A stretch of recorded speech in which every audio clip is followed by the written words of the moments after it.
സാന്ദ്രാനന്ദാവബോധാത്മകമനുപമിതം കാലദേശാവധിഭ്യാം നിർമുക്തം നിത്യമുക്തം നിഗമശതസഹസ്രേണ നിർഭാസ്യമാനം അസ്പഷ്ടം ദൃഷ്ടമാത്രേ പുനരൊരു പുരുഷാർത്ഥാത്മകം ബ്രഹ്മതത്വം തത്താവത്ഭാതി സാക്ഷാത് ഗുരുപവനപുരേ ഹന്ത ഭാഗ്യം ജനാനാം.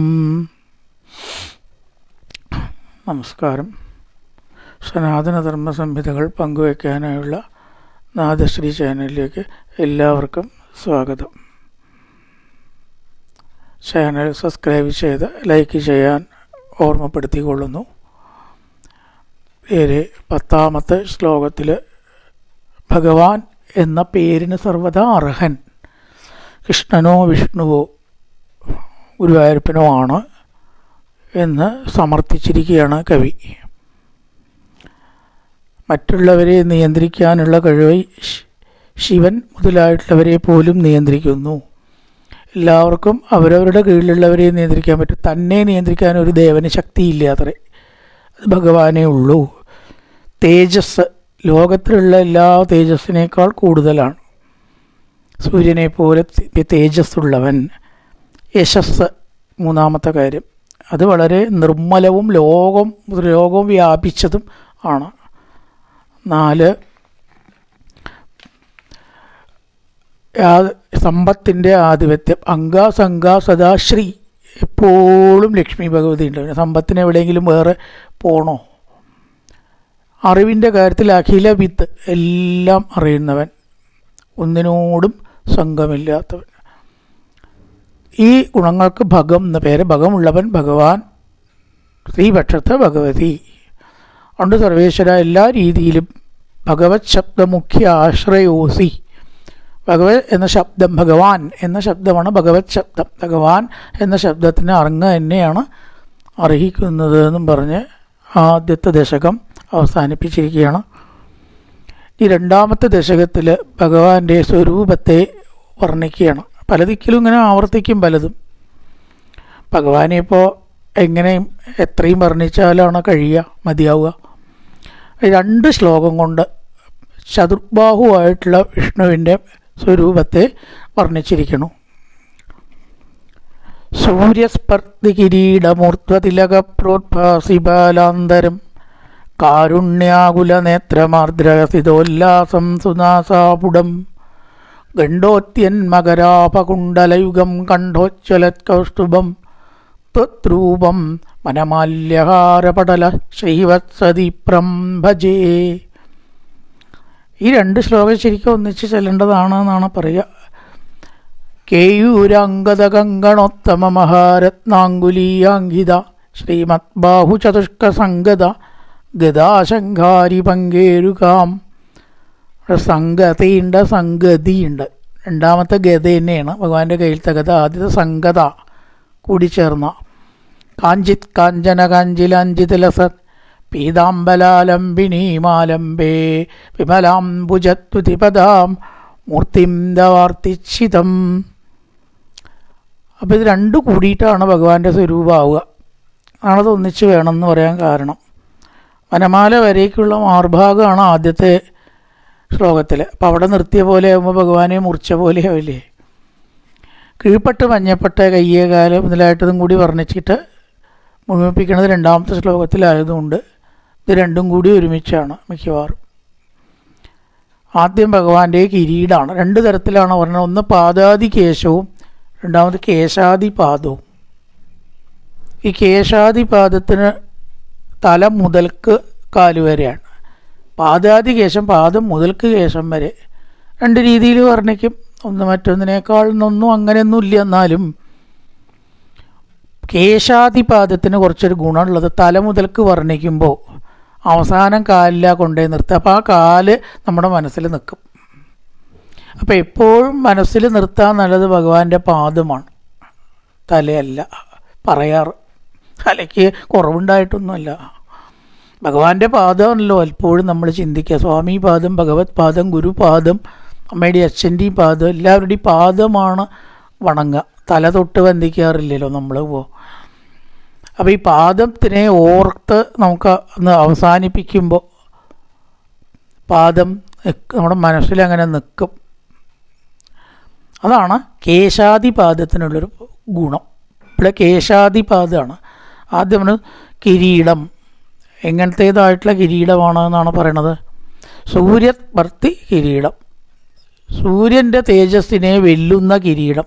സൂര്യനേക്കാൾ ശോഭയേറിയതൊന്നും ഉണ്ടാവുമോ? ഉണ്ടെങ്കിൽ ഭഗവാന്റെ കിരീടമേ ഉള്ളൂ, വേറൊന്നുമില്ല എന്നർത്ഥം. വർണ്ണിക്കുമ്പോൾ നമുക്കിപ്പോൾ എങ്ങനെ വേണമെച്ചാലും പറയാമല്ലോ. സ്പർദ്ധ, സൂര്യനോട് സ്പർദ്ധ, മത്സരിക്കാൻ എന്നാ ഇടുക, എന്നോട് മത്സരിക്കാൻ നീ ആയിട്ടില്ല എന്ന് പറയുന്ന വിധത്തിൽ സ്പർദ്ധ എന്ന് പറഞ്ഞാൽ അതാണ് മാത്സര്യം. സൂര്യൻ്റെ ശോഭയോട് മത്സരിക്കുന്ന പ്രകാശമുള്ള കിരീടം ധരിച്ചിട്ടുള്ള ആൾ, സൂര്യസ്പർദ്ധി കിരീടം. ഇനി അടുത്തതായിട്ട് ഊർധ്വതിലകം, പ്രോദ്ഭാസി ബാലാന്തരം. അവിടെ നെറ്റിത്തടത്തിനെയാണ് ശരിക്കും വർണ്ണിച്ചിരിക്കണം. ബാലം എന്ന് പറഞ്ഞാൽ നെറ്റിത്തടാണ്. പാപ്പ രണ്ടാമത്തെ ഭ ദീർഘം ല, ബാലം. ബാലബാലേന്ദു വീതിം അതിലുമുണ്ട്. കേശാദിപാദം തന്നെ അതും. ബാലബാലേന്ദു വീതിം, ബാലേന്ദു പോലത്തെ ബാലം. അവിടെ ബാലിയും കേട്ടോ. ബാലേന്ദു എന്ന് പറഞ്ഞാൽ ചെറിയ ചന്ദ്രൻ, ഒരു ചന്ദ്രക്കലയുടെ ഷേപ്പാണല്ലോ സുമാർ നെറ്റിക്ക് വരിക. ബാലേന്ദുവിനെ പോലത്തെ ബാലം. ഒന്ന് ബാലനാണ്, ഒന്ന് ബാലേന്ദുവാണ്. അപ്പം ഇവിടെ രണ്ടാമതായിട്ട് പറഞ്ഞിരിക്കുന്നത് ബാലാന്തരം, നെറ്റിത്തടം. എങ്ങനത്തെ നെറ്റിത്തടം? വിശേഷണം ഊർധ്വതിലക പ്രോദ്ഭാസി ബാലാന്തരം. മുകളിലേക്ക് ഇട്ടതായിരിക്കുന്ന ഗോപി. ഇത് ഈ മുകളിലേക്ക് എന്ന് പ്രത്യേകം പറഞ്ഞത് ഊർധ്വപുണ്ഡ്രം എന്ന് പറയും സംസ്കൃതത്തിൽ. ഊർധ്വപുണ്ഡ്ര, അധികം വൈഷ്ണവർ ഊർധ്വപുണ്ഡ്രക്കാരാണ്. ചിലരൊക്കെ അധോപുണ്ഡ്രം കീഴ്പ്പെട്ടുള്ളതും ഉണ്ട്. അതുകൊണ്ടാണത് വേറെ പറഞ്ഞത്. ഊർധ്വപുണ്ഡ്രം, ഊർധ്വമല്ലാത്തതായിട്ടുള്ള കീഴ്പ്പെട്ട് ഗോപിയായിട്ടുള്ള പുണ്ഡ്രമുണ്ട്. ചെറിയൊരു വ്യത്യാസത്തിൽ അതിൻ്റെ കുറവ് കീഴ്പ്പെട്ടാണ് വരിക. ഇത് മേപ്പെട്ടാണ് കൂർപ്പ് വരിക. അതുകൊണ്ടാണ് ഊർധ്വതിലകം എന്ന് പറഞ്ഞത്. മേപ്പെട്ട് കൂർപ്പായിട്ട് ധരിച്ചതായിട്ട്. വൈഷ്ണവരൊക്കെ അധികം ഈ ഗോപിയാണ് തൊടുക എന്നാണ്. ശൈവരാണത്രേ വിലങ്ങനെ കുറിയിടുക. കാര്യമൊന്നുമില്ല. ഒരു സമ്പ്രദായം വെച്ചിരിക്കുന്നത് ഇനി ഉണ്ടായിരുന്നു, ഇപ്പം അത് നോക്കലില്ല. പണ്ടൊക്കെ വൈഷ്ണവർ ഗോപിയും, അധികം ഗോപി വേണം എന്നാണ് അവർക്ക്. ആ ഗോപി കുറി വിലങ്ങനെ ഭസ്മം കൊണ്ട് കുറിയിട്ട ശൈവരാണ്. അത് മനസ്സിലാവാനായിരിക്കാം അങ്ങനൊരു. കാരണം അതിന് വേറൊരു വലിയ എങ്ങനെ കുറിയിട്ടാലും കണക്ക് തന്നെയാണ്. അപ്പോൾ ഊർധ്വപുണ്ഡ്രക്കാരൊക്കെ വൈഷ്ണവരാണ്.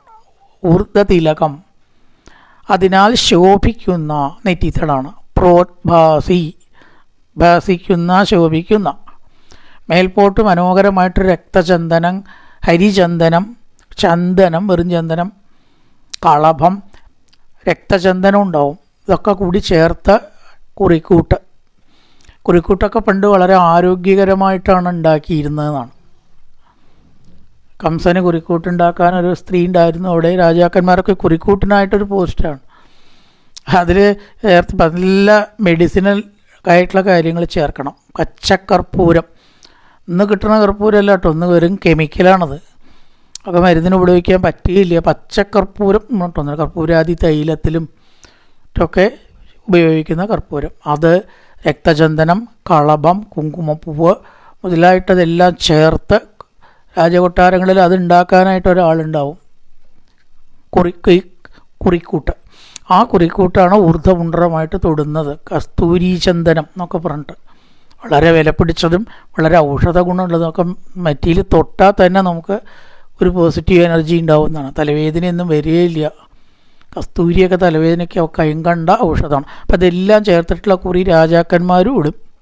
VIP പ്രധാനികൾ ക്ഷേത്രത്തിൽ ഭഗവാന് സമർപ്പിച്ചതിൻ്റെ പ്രസാദം എന്ന രീതിയിൽ പല രീതിയിലും ഈ കുറിക്കൂട്ട് നമ്മുടെ ഒരു സമ്പ്രദായമാണ്. ആരോഗ്യ സമ്പ്രദായം കൂടി ആണത്. എല്ലാ കോൺസെൻട്രേഷനും ദേശീയാദി വികാരങ്ങളെ നിയന്ത്രിക്കാനും ടെൻഷൻ ഇല്ലാണ്ടിരിക്കാനും ഒക്കെ. അപ്പോൾ ഊർധ്വതിലക പ്രോദ്ഭാസി, മുകളിലേക്ക് ഗോപിയായിട്ട് കൂത്തറ്റം മൂപ്പയ്ക്കായിട്ട് അതുകൊണ്ട് പ്രശോഭിക്കുന്ന പ്രോദ്ഭാസി ശോഭിക്കുന്ന നെറ്റിത്തടം രണ്ടാമത്തെ കാര്യം. അപ്പോൾ കിരീടം ആദ്യം, നെറ്റിത്തടം രണ്ടാമത്. വിശേഷണമാണ് ഊർധ്വതിലകം കൊണ്ട് ശോഭിക്കുന്ന. ഇനി മൂന്നാമതോ കാരുണ്യാകുല നേത്രം, കണ്ണാണ് നേത്രം. കണ്ണിനെ പറ്റിയാണ് മൂന്നാമത് പറഞ്ഞത്. എങ്ങനത്തെ കണ്ണ്? അത് വിശേഷണം കാരുണ്യാകുലം. കണ്ണിൻ്റെ ഭാവം കൊണ്ട് ഒരാളെ നിശ്ചയിക്കാം എന്നാണ്. ഇല്ലേ? കണ്ണിൽ ക്രൂരത മനസ്സിലുള്ള ഒരാൾക്ക് ആ കണ്ണിൽ അതുണ്ടാവും എന്ന് പറയുക. അതുകൊണ്ടാണ് തൻ്റെ മകളെ വിവാഹം കഴിച്ചു കൊടുക്കുമ്പോൾ തൻ്റെ കണ്ണിൽ ഒരിക്കലും ക്രൂരത ഇല്ലാതിരിക്കട്ടെ മകളെ. സ്ത്രീകളുടെ കണ്ണിൽ എപ്പോഴും കാരുണ്യമാണ് ഉണ്ടാവേണ്ടത്. വിഷമമുള്ളവരെയൊക്കെ ഒന്ന് ആ കണ്ണുകൊണ്ട് നോക്കുമ്പോൾ തന്നെ അവർക്കൊരു സമാധാനം കിട്ടണം. ഭഗവാന്റെ കണ്ണിനെ പറ്റി പറയാനുണ്ട്. ഒരു നോട്ടം, ദേവിയുടെ നോട്ടത്തെ പറ്റിയിട്ട് ശങ്കരാചാര്യ പറഞ്ഞ ദിശാദ്രാഗീയസ്യ ദരദലിത നീലോൽപരരുചാമേ, കരിങ്കുകളെപ്പോലെ കാരുണ്യാകുലമായ ആ കണ്ണ് ഒന്ന് എൻ്റെ നേരെ പതിപ്പിച്ചാൽ ഞാൻ എത്ര ധന്യനായി. അമ്മയ്ക്ക് വല്ല ചിലവും ഉണ്ടോ ഇതിന്? നോക്കല്ലേ വേണ്ടു. എനിക്കോ വലിയ ലാഭമുണ്ട്. തറ ലാഭം അറിയോ? ഞാൻ പിന്നെ എന്തെങ്കിലും ദുഃഖ ഈ ലോകത്തിൽ അറിയോ? അപ്പം കാരുണ്യാകുല നേത്രം, കാരുണ്യം വഴിയുന്ന താമരപ്പൂവിൻ്റെ ഇതൾ പോലെയുള്ള കണ്ണ് എന്ന് വെച്ചാൽ ഇടുങ്ങിയ കണ്ണാവരുത് എന്നാണ്. അതുപോലെ വല്ലാതെ ഉണ്ട കണ്ണ് പോലെ വലുതായാലോ അതും പാടില്ല. അത് എങ്ങനെയാണ് ആ ശരിയായിട്ടുള്ള വലിപ്പം, മുഖത്തിന് ചേർന്ന വലിപ്പം, അധികമില്ല കുറവുമില്ല, അതാണ് കണ്ണ്. താമരയുടെ ഇതൾ പോലെ എന്നാണ്. വട്ടത്തിലോ കൂടുതൽ മെലിഞ്ഞ് നീണ്ടിട്ടോ അല്ല. താമരയുടെ ഇതൾ അതിന് ഉദാഹരിച്ചിരിക്കുകയാണ്. ലേശം ഇങ്ങനെ മേപ്പട്ടും കീഴ്പ്പെട്ട് പാകത്തിന് റൗണ്ടായിട്ട് രണ്ടറ്റത്തേക്കും കൂർക്കുക. അതാണ് യഥാർത്ഥത്തിൽ കണ്ണിൻ്റെ ഷേപ്പിന് നല്ലത്. കൂടുതൽ മെലിഞ്ഞതും ആവരുത്, വല്ലാതെ വലുതും അല്ലേ. മുഖത്തിന് ചേരാത്ത കണ്ണ് ഭംഗിയുണ്ടാവുമോ? ചേർന്ന വലിപ്പവും ആകൃതിയും. കണ്ണിന് രണ്ട് കാര്യമാണ്, ഒന്ന് വലിപ്പം, ഒന്ന് ആകൃതി. താമരപ്പൂവിൻ്റെ ഇതൾ പോലെ കീഴ്പ്പെട്ട് യു നെയ്തിയ പോലെ മേപ്പെട്ട് അതിൻ്റെ തിരിച്ചിട്ടതുമായിട്ട് ലേശം ഒന്ന് നീളത്തിൽ, അതാണ് കണ്ണിൻ്റെ ഭംഗി. താമരപ്പൂവിൻ്റെ ഇതൾ പോലെ മനോഹരമായത് എന്ന് പറയും. ഇവിടെയോ കാരുണ്യാകുലം എന്ന് പറഞ്ഞു എന്നേ ഉള്ളൂ. രണ്ടും രണ്ട് രീതിയിലാണെന്നേ ഉള്ളൂ. കാരുണ്യാകുല നേത്രം, കിരീടായി, കുറി കൊണ്ട് ശോഭിക്കുന്ന നെറ്റിയായി, കാരുണ്യം വഴിയുന്ന കണ്ണ് എങ്ങനത്തെയാണ്? കാരുണ്യം ഉണ്ടാവണം, അതാണ്. ഇനി അടുത്തതോ ആർദ്രഹസിതോല്ലാസം സുനാസാപുടം, നല്ല പുഞ്ചിരി പ്രകാശം, ചെറുതായിട്ടൊരു പുഞ്ചിരി ഭഗവാന്റെ മുഖത്തുണ്ടാവും അല്ലേ. പീതാംബരം കരവിരാജിത ശംഖചക്രം അല്ലേ. അതിൽ പറയുന്നുണ്ട് രാധാസഹായം അതിസുന്ദരമന്ദഹാസം. മന്ദഹാസം എന്ന് പറയുമ്പോൾ പൊട്ടിച്ചിരിയല്ല, ചെറുതായിട്ടൊന്നിങ്ങനെ പല്ല് കാണിക്കുക. പല്ലും കൂടി കാണിച്ചിട്ടുണ്ടാവില്ല, എന്നാലും അത് മന്ദഹാസം ഉണ്ടാവും. പ്രസന്നവദനം ധ്യായേത്, പ്രസന്നമായിരിക്കുന്ന മുഖം, യാതൊരു വിഷമമോ ടെൻഷനോ വൈക്ലഭ്യമോ. ഭഗവാൻ എന്ത് ടെൻഷനാണ്? മുഖം കണ്ടാൽ അറിയാം അല്ലേ എന്തൊക്കെയോ കുറിച്ച് ആകുലനായിട്ടാണ് ഇരിക്കുന്നത് എന്ന്. അപ്പം അത്തരത്തിലുള്ള യാതൊരുവിധ വിഷമവും ഇല്ലാതെ മന്ദഹാസത്തോടു കൂടിയിട്ട്, മന്ദഹാസസ്യന്താർദ്രം, അതാണ് ഹസിതോല്ലാസം. അത് ആർദ്രമായിരിക്കുന്ന എന്ന് പറഞ്ഞാൽ നല്ല കുളിർമ. കാണുന്നവർക്കും ആ സന്തോഷം ഉണ്ടാവും. ചിരിച്ചതായിട്ടുള്ള ആ മുഖം ഒന്നിങ്ങനെ കാണുമ്പോൾ നമ്മളും കൂടി അറിയാതെ ഒന്നങ്ങോട്ട് ചിരിച്ചു പോവും.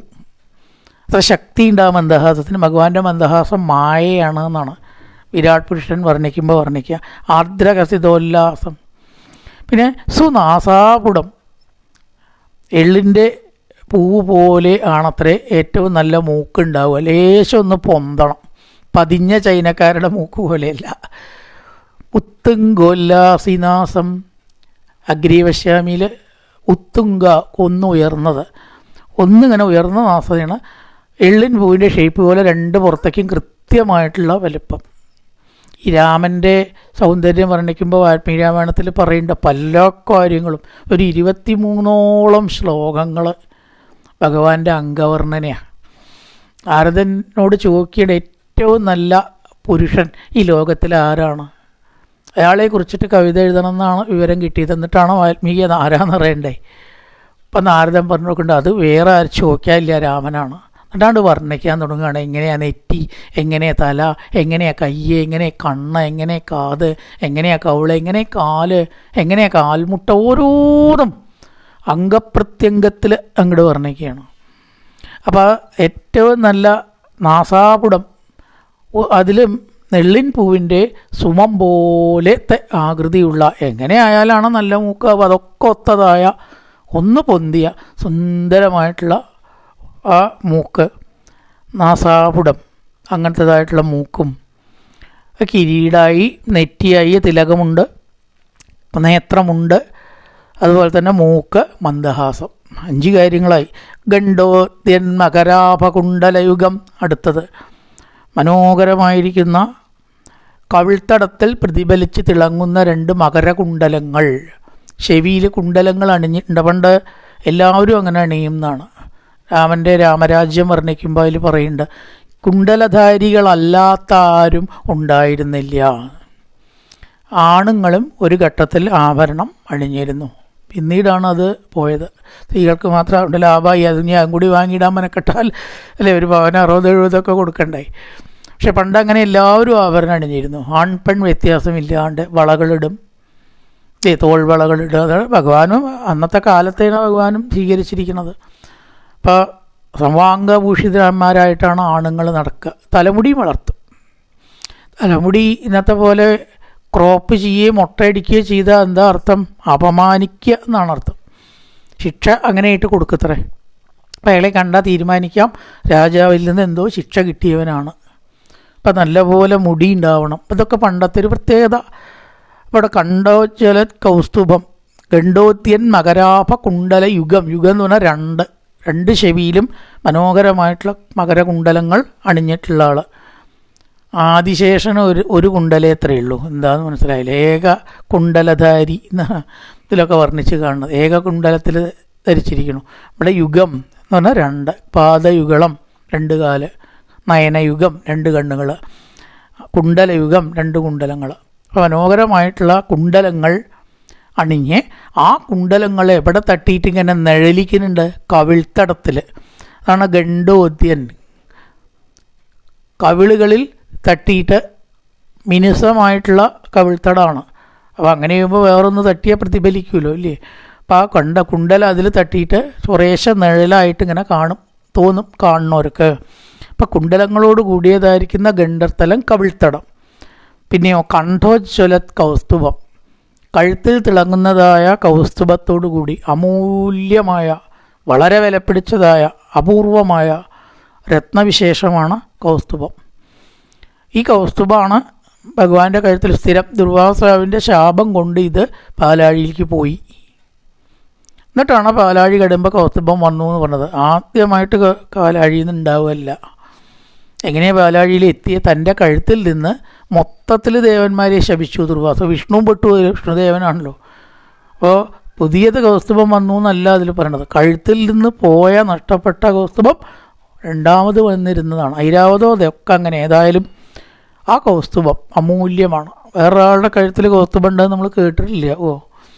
കൗസ്തുഭം എന്ന രത്നം ഉണ്ടാവില്ല, വേറെ രത്നങ്ങൾ ഉണ്ടാവാം. അപ്പം അത്രയും അമൂല്യമായിട്ട് വിഷ്ണുവിന് ഓൺലി ഉള്ള ഒന്നാണ് ഈ കൗസ്തുഭരത്നം.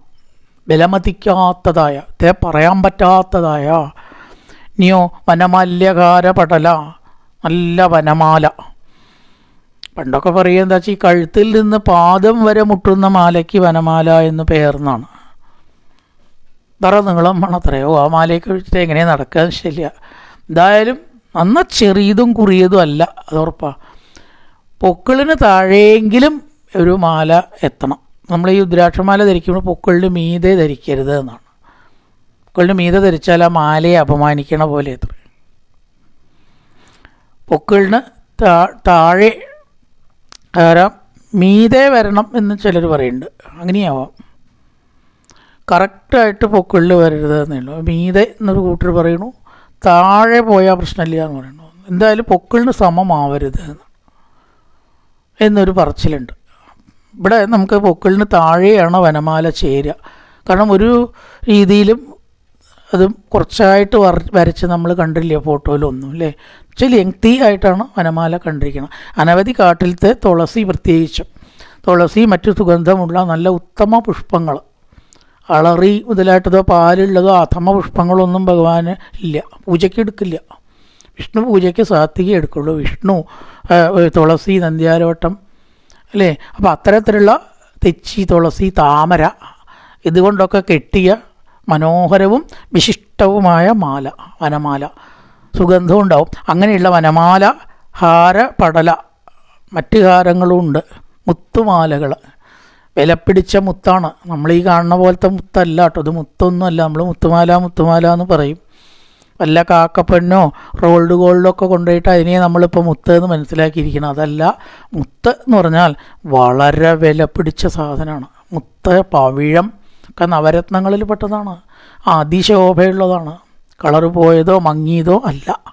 അങ്ങനെയുള്ള മുത്തുമാലകളാണ് അവിടെ ഹാരപടലം. ഇല്ലേ, നമ്മൾ ഈ ഓട്ടംതുള്ളലിനും അതിനെന്തിനൊക്കെ നല്ലപോലെ മാലകളുടെ ഒരു കൂട്ടം കഴുത്തിലണിയും. അത് പണ്ട് രാജാക്കന്മാരും മറ്റ് പ്രമുഖന്മാരും അല്ലാതെയും അണിഞ്ഞിരുന്നു. ഓട്ടംതുള്ളലിനോ കലാപ്രകടനത്തിനോ മാത്രമല്ല, കഥകളിക്കും ഉണ്ടാവും. അങ്ങനത്തെ അതാണ് ഹാരപടലം. സ്ഥലമായിട്ട് മാലയുണ്ട്, ഒന്നും രണ്ടും മാലയൊന്നുമില്ല, ധാരാളം മാലകൾ.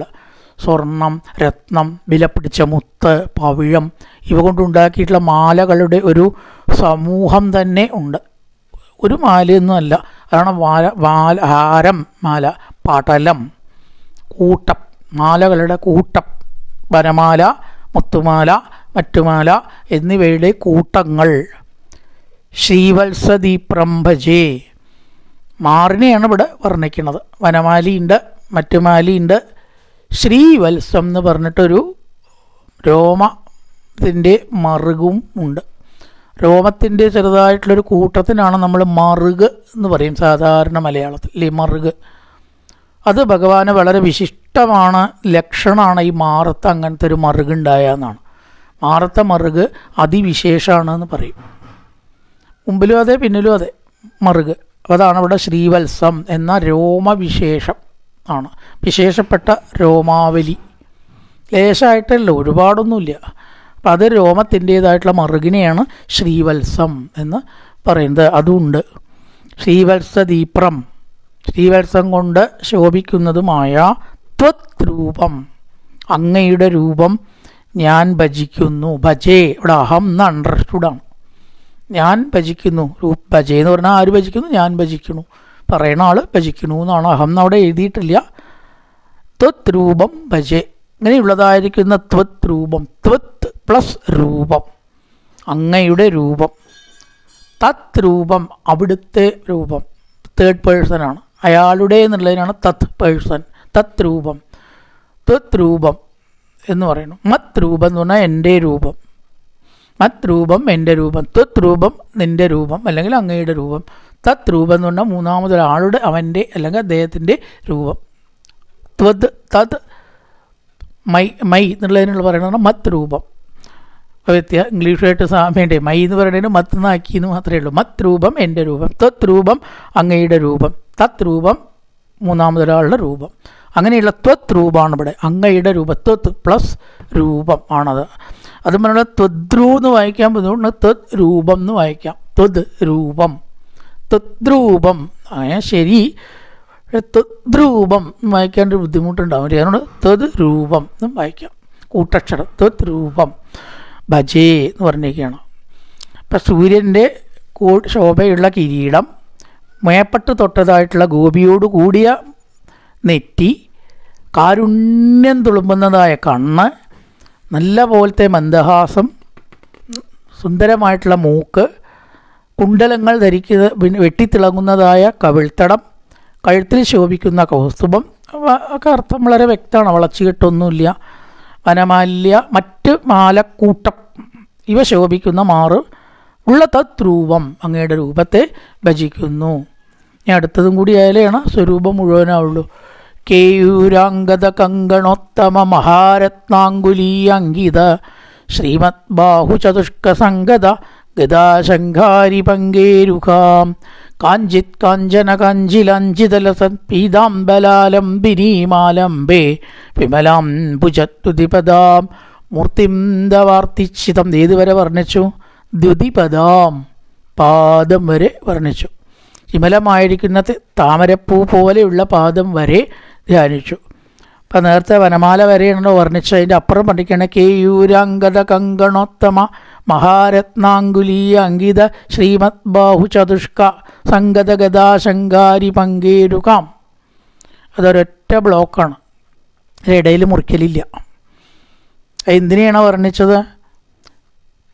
കയ്യിനെയാണ് വർണ്ണിച്ചത്. ശ്രീമത് ബാഹു ചതുഷ്ക, മനോഹരമായിട്ടുള്ള ശ്രീമത്തായിരിക്കുന്ന ബാഹുക്കൾ, ചതുഷ്ക എന്ന് പറഞ്ഞാൽ 4, ഏക നിധിയെ ത്രീണി ചതുർത്ഥ, ചതുഷ്ക 4 കൈകൾ, ശ്രീമത് ബാഹു 4 ശ്രീമത്തായിരിക്കുന്ന ബാഹുക്കളെ. അതിലെന്തൊക്കെ ഉണ്ട്? സംഗത, ഗത, ശംഖാരി, പങ്കേരുകാം.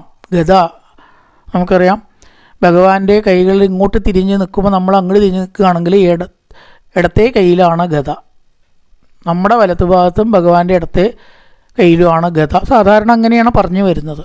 അതിൻ്റെ നേരെ മുകളിൽ ശംഖ്, ഗതയുടെ മുകളിൽ ശംഖ്, മുകളിലത്തെ കയ്യിൽ. നമ്മുടെ ഇടത്ത് ഭാഗത്ത് ഏതാണ്ട് ഭഗവാന്റെ വലത്ത് ഭാഗത്ത് ചക്രം, സുദർശന ചക്രം, അതിൻ്റെ താഴെ താമര. ഓർക്കാൻ എളുപ്പമുണ്ട്. താമര എന്ന് പറഞ്ഞാൽ റൗണ്ടാണ്, ചക്രം എന്ന് പറഞ്ഞാലും റൗണ്ടാണ്, രണ്ടും ഒരേ വരത്ത്. നമ്മുടെ ലെഫ്റ്റും ഭഗവാന്റെ റൈറ്റും. ശംഖ് എന്ന് പറഞ്ഞാൽ മുകളിൽ കൂർത്തതാണ്, ഗതയുടെ താഴത്തും കൂർത്തതാണ്. അപ്പം അങ്ങനെ ഓർക്കാം, ഗതി ശംഖ് ഒരുമിച്ച് പോകും.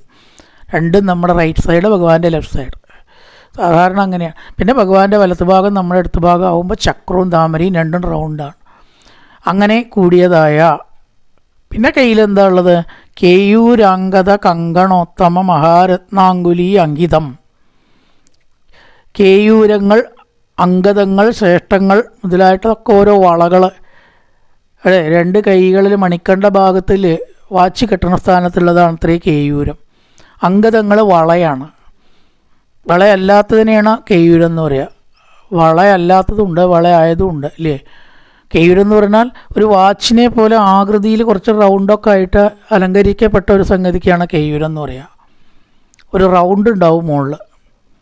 എന്നിട്ട് അപ്പുറത്തേക്ക് വാച്ച് പോലെ ആയിരിക്കും സ്വർണ്ണമോ വിലപിടിച്ച വസ്തുക്കളോ. പക്ഷേ അങ്കദം എന്ന് പറഞ്ഞാൽ വളയാണ്. വള മൊത്തത്തിൽ റൗണ്ടാണ്, വിശേഷണമൊന്നുമില്ല. വളയം, അതേ വളയുള്ളൂ. കേയൂരം എന്ന് പറഞ്ഞാൽ ലേശൊരു ചിത്രപ്പണി ഉണ്ടാവും, അത് വ്യത്യാസമുള്ളൂ. കയ്യിലിടുന്നത് തന്നെയാണ് കേയൂരം. ആ കേയൂരായി, അങ്കദായി, കങ്കണം, അതും ഇങ്ങനെ ഇടുന്ന ഒരു സാധനം തന്നെയാണ്. കേയൂരത്തിൻ്റെ വേറൊരു രൂപം അത്രയേ ഉള്ളൂ. 2-3 സംഗതികൾ അവിടെ ഇടും. എല്ലാം കൂടി ചിലരിട്ടോളണമെന്നില്ല. കങ്കണമുള്ളവർ കേയൂരിടില്ല, കേയൂരിട്ടവർ കങ്കണം ഇട്ടോളണമെന്നില്ല. ഇതിലെല്ലാം കൂടി ഇടില്ല, ഏതാച്ചാ ഇടുക. എന്തായാലും ഇതൊക്കെ ഉണ്ടെന്ന് പറഞ്ഞിരിക്കുകയാണ് ഭഗവാന്റെ കയ്യിൽ. കേയൂരം, അങ്കദം, കങ്കണം ഒക്കെ മഹാരത്നാങ്കുലി അങ്കിതം, രത്നങ്ങൾ പതിച്ചതും വിലപിടിച്ചതും ആണ്. ഒട്ടും കുറച്ചിട്ടില്ല ഭഗവാൻ. ശിവന് ഇതൊന്നും ആവശ്യമില്ലാവോ? ഒരു ചന്ദ്രക്കലിയുണ്ട്, ഭസ്മക്കുറി, കഴിഞ്ഞു അവിടുത്തെ കഥ. പക്ഷെ ഭഗവാൻ നല്ല അലങ്കാരപ്രിയനാണ്. അലങ്കാരപൂജ സമയത്ത് ഗുരുവായൂർ തൊഴുതാൽ തോന്നും അതന്നെ തൊഴുകേണ്ടത്. നല്ല അലങ്കാരപ്രിയനെ ഒട്ടും കുറച്ചിട്ടില്ല. അതാണ് കേയൂരം, അങ്കദം, കങ്കണം. വളകളും കങ്കണവും കേയൂരവും ഒക്കെ മനോഹരമായി ധരിച്ചിട്ടുള്ളതും ഒക്കെ രത്നഖചിതമാണ്. വളരെ വില കൂടിയതുമായിട്ടുള്ള ആഭരണങ്ങൾ അണിഞ്ഞതും. ഇനി ആ കയ്യിൽ ആയുധങ്ങളായിട്ട് പിടിച്ചിട്ടുള്ളതാണ് ശംഖ, ചക്രം, ഗദ, താമര. ഇത്രയും കയ്യിൻ്റെ വിശേഷണമാണ്. കേയൂരം, അങ്കദം, കങ്കണം മഹാരത്നങ്ങളോട് കൂടിയതായ ഇവയും ശംഖചക്ര ഗദാപത്മാദികൾ 4 ധരിച്ച മനോഹരമായ താമരപ്പൂ പോലെയുള്ള കൈകൾ. ഇനി കാഞ്ചിത് കാഞ്ചന കാഞ്ചിൽ അഞ്ചിത് ലസത് പീതാംബലാലംബിനി. പിന്നെ അവിടുന്ന് അങ്ങോട്ട് പീതാംബരമാണ്. കൈകളും മാറിടവും കഴിഞ്ഞാൽ പീതാംബരം, മഞ്ഞപ്പട്ട്, സ്വർണത്തിൻ്റെ നിറമുള്ളതായി മിന്നി തിളങ്ങുന്ന മഞ്ഞപ്പട്ടാണ് ഭഗവാന്റെ വസ്ത്രം. പീതാംബരം അല്ലാണ്ട് വേറെ എവിടെ ഒന്നും പറഞ്ഞു കേട്ടിട്ടില്ല ഇന്ന് വരെ. ഒരെണ്ണം ശുക്ലാംബരധരം വിഷ്ണു എന്ന് പറഞ്ഞാൽ അത് വിഷ്ണു അല്ലേ? ഗണപതിയാണെന്ന് ചിലർ, വിഷ്ണു ആണെന്ന് ചിലർ. ഒരു സംശയമില്ല, ഗണപതിയാണ്. കാരണം ശുക്ലാംബരധരം എന്ന് പറഞ്ഞാൽ വെള്ള നിറമാണ്. ഭഗവാൻ വെള്ള ധരിച്ചതായിട്ട് എവിടെയും പറയുന്നില്ല. അതുകൊണ്ട് തർക്കം വേണ്ട. ശുക്ലാംബരധരം വിഷ്ണും ശശിവർണം ചതുർഭുജം പ്രസന്ന വദനം ധ്യായേ സർവവിഘ്നോപശാന്ത. ഗണപതിയാണ്, വിഷ്ണു അല്ല. വിഷ്ണു എന്ന് പറഞ്ഞിട്ടുണ്ട് അവിടെ, അതുകൊണ്ടാണ് സംശയം ഉണ്ടായത്. വിഷ്ണു അല്ല. വിഷ്ണു എന്ന് പറഞ്ഞ വാക്ക് ഈ വിഷ്ണുവിന് മാത്രം ഉപയോഗിക്കുന്നതല്ല, കുത്തകയില്ല. വിഷ്ണു എന്ന് പറഞ്ഞാൽ ഏത് ഈശ്വരനും ആവാം. വ്യാപിച്ചവൻ എന്നർത്ഥമാണ് വിഷ്ണു എന്നുള്ള വാക്കിൻ്റെ അർത്ഥം, വ്യാപിച്ചവൻ. ഇപ്പം ഏതൊരു ഇഷ്ടദേവൻ ആയിട്ടുള്ളവർക്ക് അവരോട് ദേവൻ ലോകം മുഴുവൻ വ്യാപിച്ചതല്ലേ. ആണോ ശുക്ലാംബരധരം വിഷ്ണു നമ്മുടെ ഗണപതി തന്നെയാണ്. ഇവിടെ അത് മഞ്ഞപ്പട്ടിനെ പറ്റി പറഞ്ഞിരിക്കുന്നു.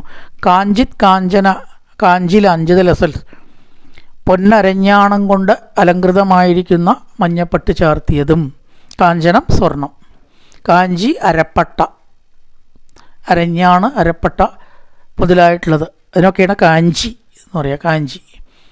കാഞ്ചി ലാഞ്ചിതം, അതുകൊണ്ട് അലങ്കരിക്കപ്പെട്ടതായ. എന്തുകൊണ്ടുണ്ടാക്കിയത്? കാഞ്ചനം, സ്വർണം കൊണ്ട്. സ്വർണത്തിൻ്റെ അരഞ്ഞാണ് അല്ലെങ്കിൽ അരപ്പട്ട, അത് മീതെ കെട്ടിയ മഞ്ഞപ്പട്ട് ഉടുത്തിരിക്കുന്നവൻ. കാഞ്ചന കാഞ്ചിലാഞ്ചിത ലസ പീതാംബരം, പീതാംബരത്തിൻ്റെ മുകളിൽ എന്തുണ്ട്?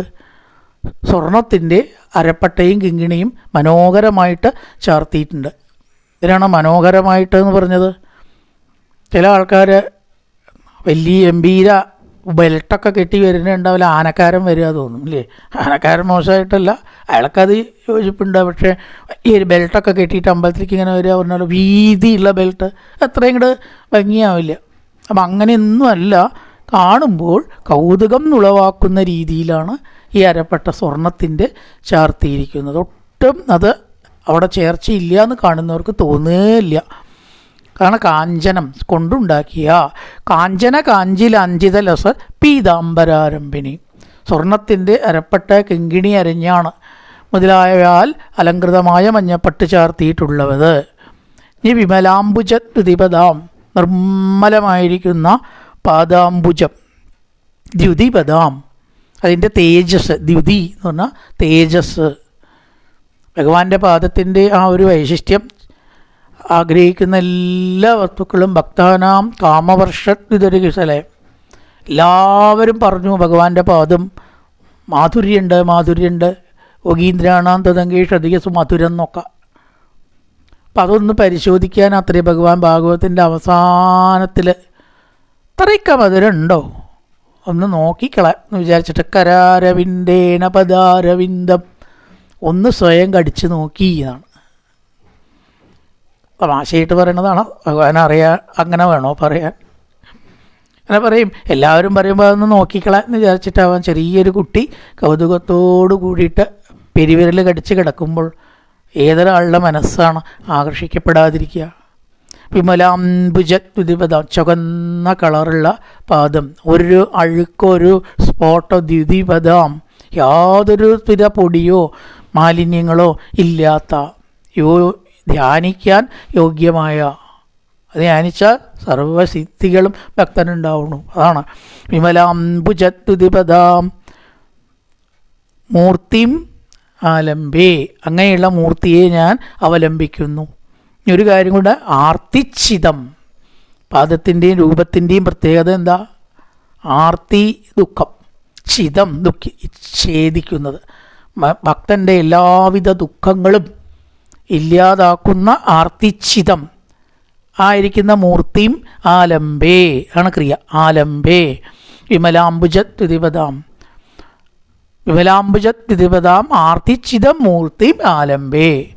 വിമലാംബുജമായിരിക്കുന്ന പാദങ്ങൾ ദുഃഖത്തെ ഇല്ലാതാക്കുന്നത് ആയിരിക്കുന്ന ശരീരത്തെ മൂർത്തിയും ആലംബേ ഞാൻ അവലംബിക്കുന്നു, വേറെ ആശ്രയമൊന്നും എനിക്ക് ഇല്ല. 2 ശ്ലോകത്തിൽ കൂടിയിട്ട് ഭഗവാന്റെ കേശാദിപാദം വർണ്ണിച്ചിരിക്കുകയാണ്.